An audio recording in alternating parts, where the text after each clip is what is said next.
Alright, I'm Ben Krantz, and I'm going to show you how I make a shakerato. First, I weighed out 21 grams of coffee beans. I'm going to spritz it down with 2 sprays of water. Then I put that into the grinder. I use a dosing ring just to keep from getting messy. The reason I'm doing 21, you don't have to match my grams. For me, it's all about the ratio. So if I'm putting 21 in, I want 42 out of espresso. So I tend to do a 2-to-1.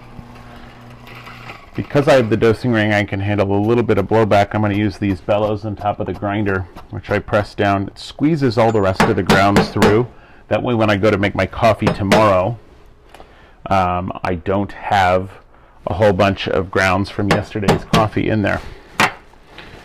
I do use this to spread out the top, make it a little more even. I make sure that the portafilter is on a flat surface. I have a bottomless portafilter, so I can put it flat on a table just fine. Then I push down 90 degrees, and I put an even amount of pressure all the way around the puck. I just try to make sure I use a similar pressure every day.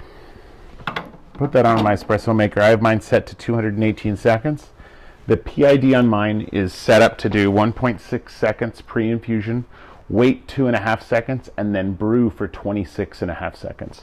Now, the 26.5 seconds is my minimum. I brew manually by time because I care about the ratio out, that I'm getting the 2-to-1, and that I'm getting at least 26.5 seconds of brew time. So if it's shorter than that, I will need to adjust my grind size, which is why this is my second take at this video.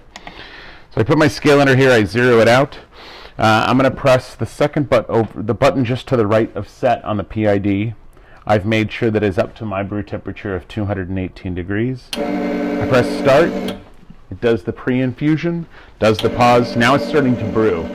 After it starts brewing, I will hit this second button, the water button, which will make sure that it will keep brewing for as long as that button's on. So even if the 26 seconds on this runs out, it will still keep brewing. And I want that to happen because I want to keep going till I have 42 grams of espresso.